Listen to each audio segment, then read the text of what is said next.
Decreto 1.171/1994. 1.1.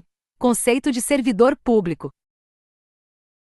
Servidor público é todo aquele que, por força de lei, contrato ou de qualquer ato jurídico, preste serviços de natureza permanente, temporária ou excepcional, ainda que sem retribuição financeira, desde que ligado direta ou indiretamente a qualquer órgão do poder estatal, como as autarquias, as fundações públicas, as entidades paraestatais, as empresas públicas e as sociedades de economia mista, ou em qualquer setor onde prevaleça o interesse do Estado.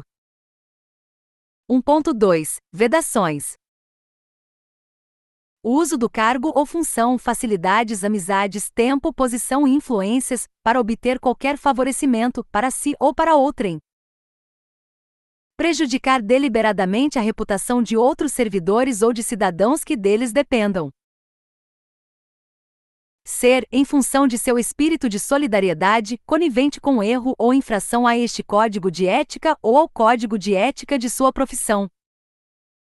Usar de artifícios para procrastinar ou dificultar o exercício regular de direito por qualquer pessoa, causando-lhe dano moral ou material.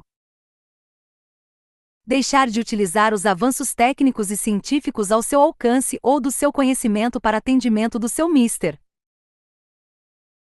Permitir que perseguições, simpatias, antipatias, caprichos, paixões ou interesses de ordem pessoal interfiram no trato com o público, com os jurisdicionados administrativos ou com colegas hierarquicamente superiores ou inferiores. Pleitear, solicitar, provocar, sugerir ou receber qualquer tipo de ajuda financeira, gratificação, prêmio, comissão, doação ou vantagem de qualquer espécie para si, familiares ou qualquer pessoa, para o cumprimento da sua missão ou para influenciar outro servidor para o mesmo fim. Alterar ou deturpar o teor de documentos que deva encaminhar para providências. Iludir ou tentar iludir qualquer pessoa que necessite do atendimento em serviços públicos. Desviar servidor público para atendimento a interesse particular. Retirar da repartição pública sem estar legalmente autorizado qualquer documento, livro ou bem pertencente ao patrimônio público. Fazer uso de informações privilegiadas obtidas no âmbito interno de seu serviço, em benefício próprio, de parentes, de amigos ou de terceiros. Apresentar-se embriagado no serviço ou fora dele habitualmente. Dar o seu concurso a qualquer instituição que atente contra a moral, a honestidade ou a dignidade da pessoa humana.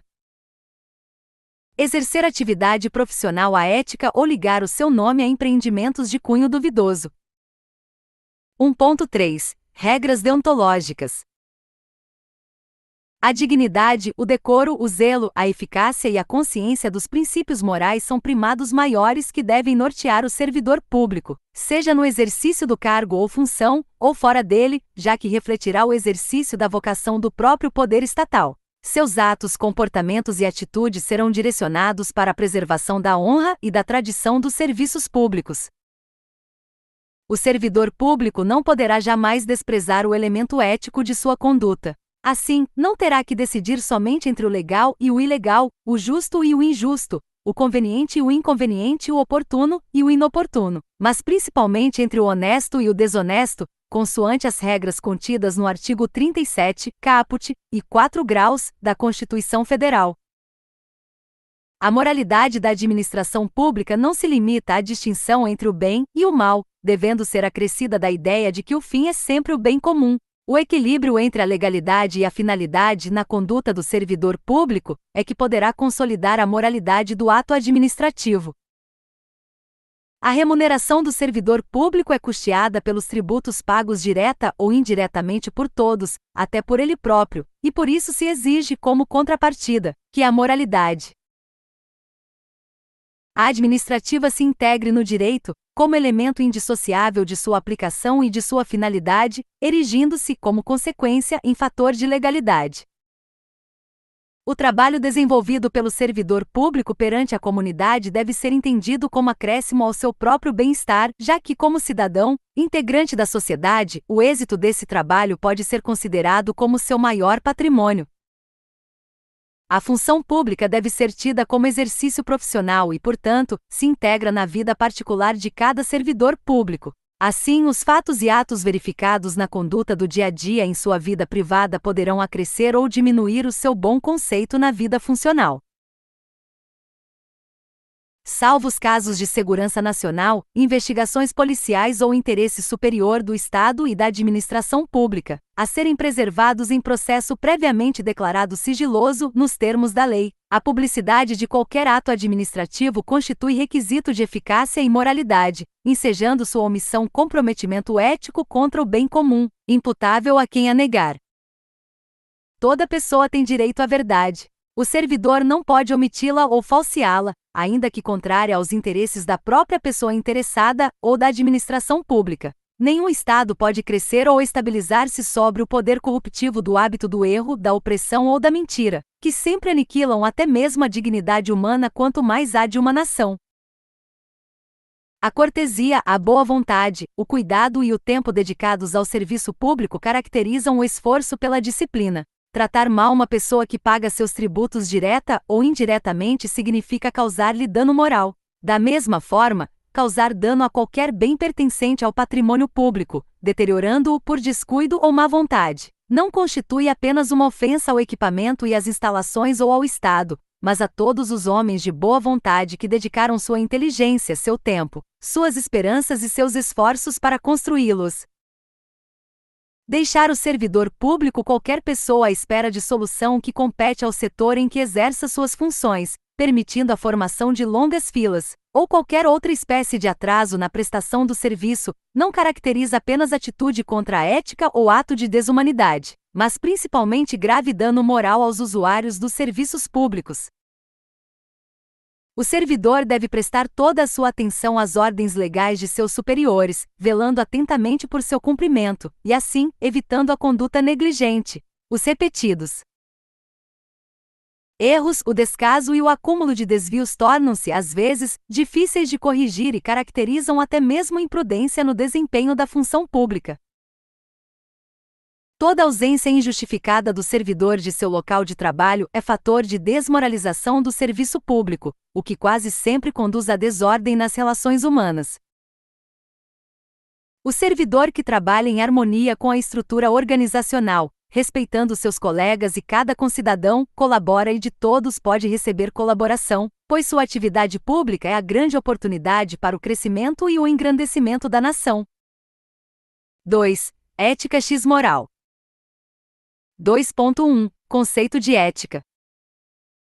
Deriva do grego ethos, modo de ser, comportamento. É a parte da filosofia que é responsável pela investigação dos princípios que motivam, distorcem, disciplinam ou orientam o comportamento humano. 2.2 Classificações.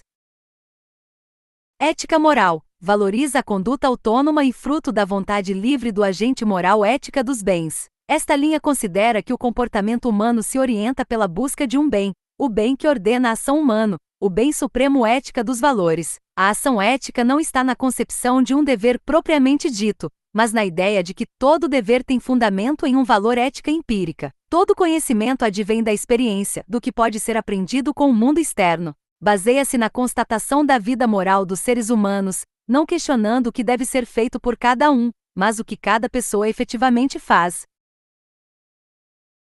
2.3 Moral. Deriva do latim mores, costumes de um povo, grupo, cultura. Conjunto de valores, normas e noções sobre o que é certo ou errado, proibido ou permitido, dentro de uma sociedade. 3. Princípios e valores. 3.1 Princípios. Mandamentos universais comuns a todos os indivíduos e grupos. Orientam a interpretação e aplicação das regras. Art. 37 da Confira, 88. A administração pública direta e indireta de qualquer dos poderes da União, dos Estados, do Distrito Federal e dos municípios obedecerá aos princípios de legalidade, impessoalidade, moralidade, publicidade e eficiência. São ideias centrais de um sistema, que fornecem um sentido lógico e harmonioso, orientando as pessoas nas situações do cotidiano. Princípios da administração pública (LIMP). Legalidade, impessoalidade, moralidade, publicidade e eficiência. 3.1.1 Princípios da administração pública. Princípios administrativos. Princípios administrativos expressos na Confira 88, legalidade, impessoalidade, moralidade, publicidade e eficiência clássico LIMP. Princípios de observância obrigatória, não expressos na Confira 88, motivação, razoabilidade, proporcionalidade, segurança jurídica, supremacia do interesse público, continuidade dos serviços públicos, etc. Bizu, mora-se coproserviço do Supremo. Não há hierarquia entre os princípios. Nenhum princípio administrativo é absoluto, pois podem ser relativizados em determinadas hipóteses. Art. 37, Confira 88. Observância obrigatória por toda a administração pública, direta e indireta, de todos os poderes, executivo, legislativo e judiciário, em todas as esferas de governo, União, estados e municípios. Legalidade da atuação da administração pública nos exatos termos da lei, autorização ou determinação legal. Não se confunde com o princípio da reserva legal. Este consiste na imposição constitucional de que determinadas matérias sejam regulamentadas por lei formal. Não se confunde com legitimidade. Este é mais amplo e envolve não somente agir conforme o texto da lei, mas também obedecer aos demais princípios administrativos. Protege os direitos individuais e limita o poder estatal. Atos administrativos fora da legalidade devem ser anulados, podendo ser acionado o Poder Judiciário. Impessoalidade, vedação, proibição, a promoção pessoal dos agentes públicos, conformidade com interesses públicos. Relação com o princípio da finalidade. Sentido amplo. O ato deve sempre visar ao interesse público. Sentido estrito. O ato deve cumprir exatamente o objetivo legal para o qual foi criado. Marca de seleção, situação válida. Transferência para equilibrar a lotação do órgão. Sinal de multiplicação, situação inválida. Remoção para punição sem justificativa legal. Desvio de finalidade. A administração pública não pode favorecer ou prejudicar ninguém arbitrariamente. Relação com o princípio da igualdade ou isonomia. A administração deve tratar todos de forma igualitária. A igualdade pode ser relativizada quando houver previsão legal, cotas raciais, políticas de inclusão. Art. 5º caput. Todos são iguais perante a lei. Art. 37 segunda. Concurso público assegura igualdade no acesso a cargos públicos. Art. 37-21. Licitações devem garantir igualdade de condições aos concorrentes. Art. 175. Licitação obrigatória para permissões e concessões públicas. Moralidade. A atuação do administrador público deve ser pautada na moralidade. Administrativa. Respeito à probidade administrativa. STF, súmula vinculante 13, nepotismo ou a nomeação de cônjuge, companheiro ou parente em linha reta, colateral ou por afinidade, até o 3º grau, inclusive, da autoridade nomeante ou de servidor da mesma pessoa jurídica investido em cargo de direção, chefia ou assessoramento, para o exercício de cargo em comissão ou de confiança ou, ainda, de função gratificada na administração pública direta e indireta em qualquer dos poderes da União, dos Estados, do Distrito Federal e dos municípios, compreendido o ajuste mediante designações recíprocas, viola a Constituição Federal. Repare assim que a súmula incide sobre cargos de provimento em comissão, as funções gratificadas e os cargos de direção e assessoramento. Não abrange cargos efetivos. De acordo com as lições de Gustavo Barche, o princípio da moralidade divide-se em 3 sentidos. Dever de atuação ética. Princípio da probidade. O agente público deve ter um comportamento ético, transparente e honesto perante o administrado. Concretização dos valores consagrados na lei. O agente público não deve limitar-se à aplicação da lei, mas buscar alcançar os valores por ela consagrados. Observância dos costumes administrativos. A validade da conduta administrativa se vincula à observância dos costumes administrativos, ou seja, as regras que surgem informalmente no cotidiano administrativo a partir de determinadas condutas da administração. Publicidade possibilita o exercício, pela sociedade, do controle social dos gastos públicos. Transparência no gasto público. Direito de petição. Art. 5 graus, Xixiu, alínea A. Confira, 88. Atos administrativos. Exigência de publicação em órgãos oficiais como requisito de eficácia. Eficiência não foi um princípio expresso originariamente na Confira, 88. Foi inserido a partir da EC número 19 de 1998. Adequação dos meios empregados aos fins vislumbrados.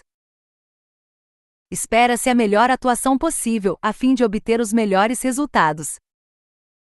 3.2 Valores. São normas, padrões sociais ou crenças, geralmente aceitos por um determinado indivíduo ou grupo, que orientam nossos julgamentos, escolhas e ações. Os valores são herdados e dependem do contexto cultural em que o indivíduo está inserido. 4. Ética no setor público e função pública. 4.1 Regras de conduta ética. Regras imperativas determinam o que deve e o que não deve ser feito, ordens e proibições. Regras constitutivas orientam como agir de forma ética, dando segurança e assertividade às decisões do servidor. 4.2 Profissionalismo, decoro e civilidade. Profissionalismo. O serviço público é uma atividade altamente profissional porque é produto de uma opção. O Estado convoca seus quadros de carreira para uma dedicação plena. Decoro. O decoro é uma postura porque une a disposição interna para agir corretamente com a aparência desse agir. Decoro, do latim decorum, era a face pública de um estado pessoal da honradez. David Burchell. Decoro, portanto, compreende não apenas a retidão de uma ação, mas também a visão que a sociedade tem dessa ação como sendo correta. Civilidade. Essa qualidade é, genericamente falando, uma disposição para tornar as relações sociais mais fluentes ou menos ásperas.